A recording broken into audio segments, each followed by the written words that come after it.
Hey guys, welcome to Spiritual Musings of a Popcorn Brain. I've decided to do season 2 about me so that you can understand who I am and where I'm coming from. So each episode I'll give you some insight into my history as to why I think and believe the way that I do. So right after I broke up with my fiance, I called a friend to share the news and was looking for some comfort. I don't remember getting much consolation or necessarily feeling any better when getting off the phone, but he had pretty good news for himself. He had just started dating someone that he liked. And when I looked around, I had few male friends that I saw as options, and just admitting that sounds terrible, but that's what I did. I was already looking at who are my options if I'm going to move forward and try to get married, because that was a strong desire in my life. And I should not have been in that place. I should have been drawing closer in my relationship with Jesus and allowing Him to meet my needs and desires and asking Him what I should do for next steps.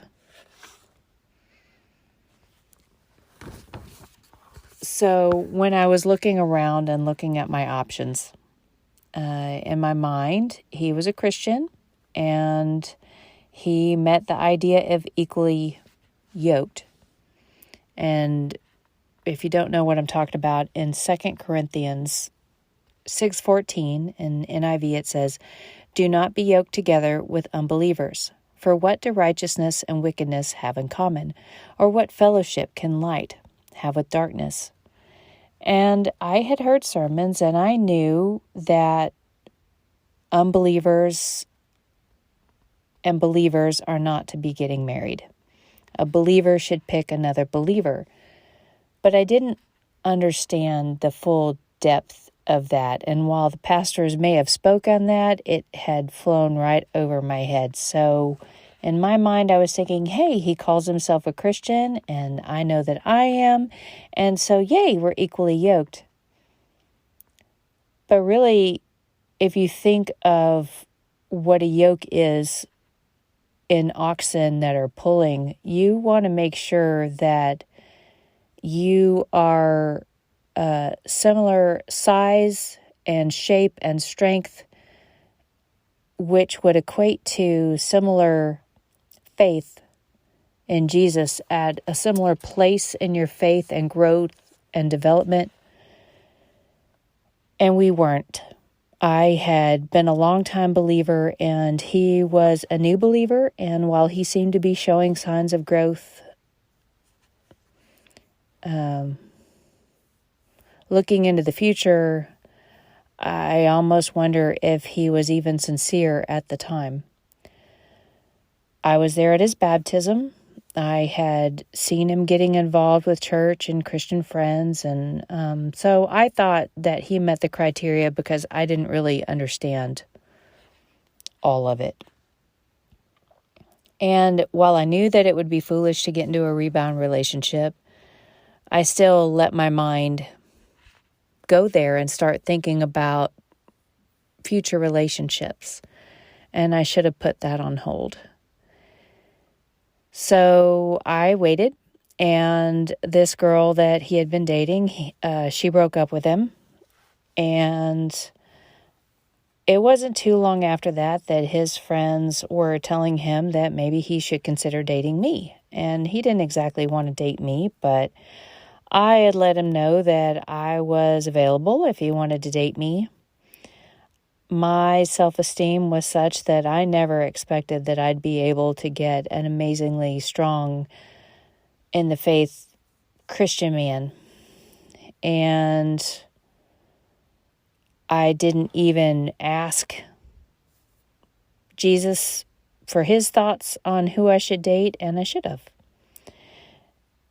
And it wasn't until too late that I realized that we were not equally yoked. So I will share more about that in my story later. But I want to urge you, if you're considering getting married, you want to make sure that the other person's faith is similar to yours. And actually, if you revere their faith, that's even better.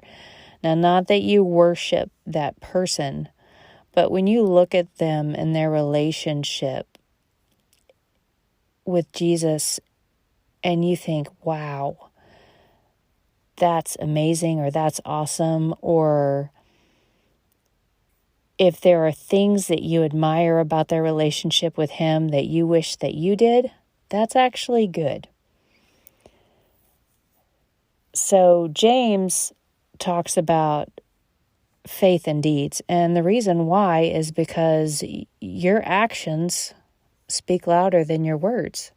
And at the end of chapter 2, he says that faith without works, faith without deeds is dead. And it's not a call for us to judge someone else's heart. It's for us to discern their actions and to pay attention and to be smart. And we need to be asking Jesus before beginning a relationship, is this someone you want me to date? And wait, be patient for an answer. Look for red flags. There's ways as you get to know him and talk to him that you'll hear him.